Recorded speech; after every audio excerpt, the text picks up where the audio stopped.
Bienvenue encore, chers amoureux de Dieu. Je vraiment suis content, je suis ravi de vous retrouver encore aujourd'hui.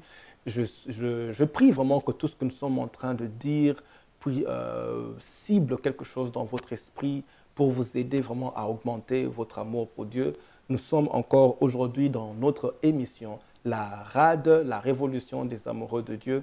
Et nous sommes en train de parler de l'infidélité qui affecte notre relation avec Dieu. Nous avons compris que nous sommes dans une relation amoureuse avec Jésus-Christ l'époux. L'époux cherche une épouse qui est entièrement consacrée à lui et toute forme d'infidélité affecte cette relation. Nous avons vu comment Dieu explique qu'il a donné une lettre de divorce à Israël à cause de l'infidélité. Et l'infidélité ici, en grec, pornéa, qui veut simplement dire fornication, ou bien adultère, qui représente simplement être attaché à autre chose, attaché à quelqu'un d'autre pendant que tu es dans une relation officielle avec une autre personne, ou bien pendant que tu es marié.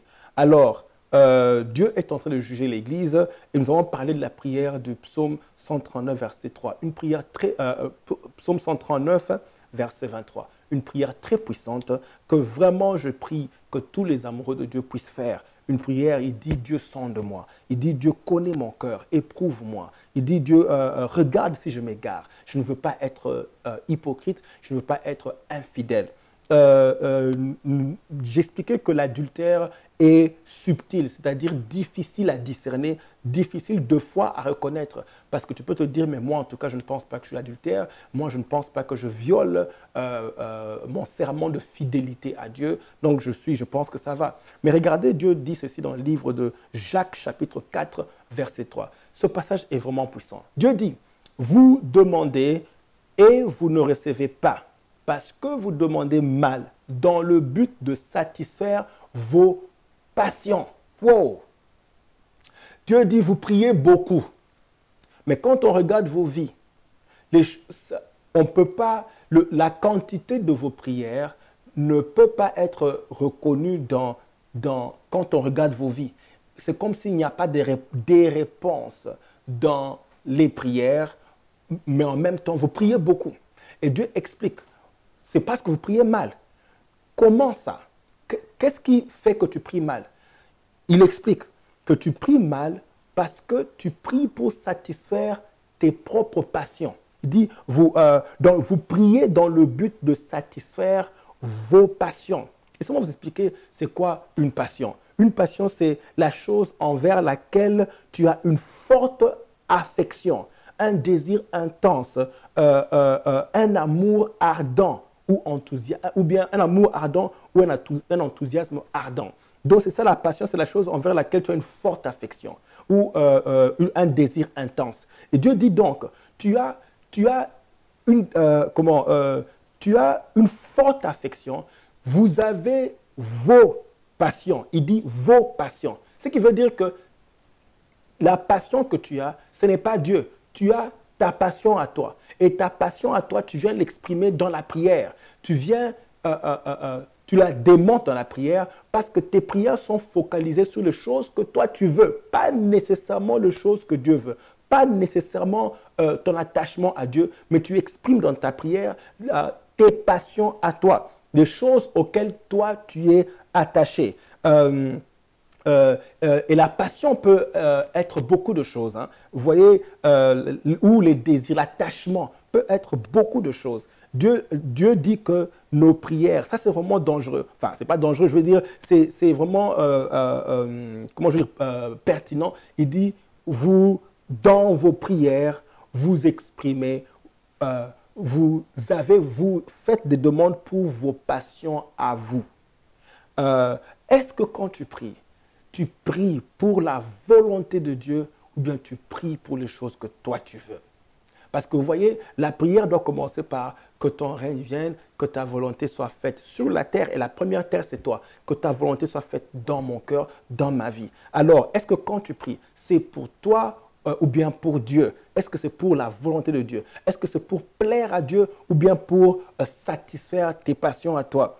C'est pour ça que je dis que l'adultère dans le cœur peut vraiment être subtil, au point où même tu peux commencer à parler à Dieu des choses, demander à Dieu pour qu'il puisse satisfaire tes passions. Et en même temps, tes passions, ce sont des choses qui t'éloignent de Dieu.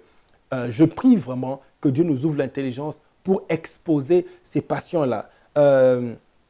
Et à part ça, il y a dans le cœur de l'homme les passions. Une passion peut être la vengeance. Ah, c'est qu'on m'a fait. Tous les jours, tu rêves du jour où tu vas te venger. C'est une passion. La haine, ou bien ta carrière, ou même les habits, les films, les projets, ton affaire prend la place de Dieu. Ça devient ta passion. Même l'argent. Toutes ces choses peuvent devenir des choses tu peux t'attacher à ces choses au point où ça devient ta passion. Laissez-moi vous dire ceci. Tout ce que tu ne peux pas abandonner, tout ce que tu ne peux pas abandonner, lorsque Dieu te le demande, c'est une idole, alors tu es adultère. S'il y a quelque chose que Dieu te demande de laisser et que tu ne peux pas laisser, tu es adultère. S'il y a quelque chose que Dieu te demande de laisser et que tu ne peux pas laisser, tu es adultère. Tout ce que tu mets en premier avant Dieu est une idole, tu es adultère. S'il y a des choses qui prennent la place de Dieu, que tu mets en premier, toutes ces choses-là sont des idoles. Tout ce que tu veux posséder de tout ton cœur sans Dieu, ce sont des idoles. Tout ce que tu cherches à posséder de tout ton cœur sans Dieu, ce sont des idoles, tu es adultère. Tout ce à quoi tu ne peux pas t'arrêter de penser, tu penses à ces choses matin, soir, tu es obsédé. C'est une idole, tu es adultère. Tu ne penses qu'à ces choses et tu ne peux même pas t'empêcher d'y penser.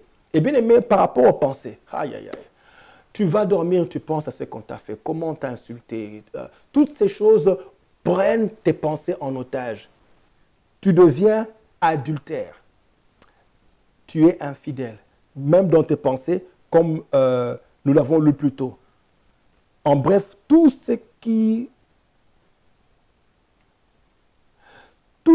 à quoi tu te donnes entièrement,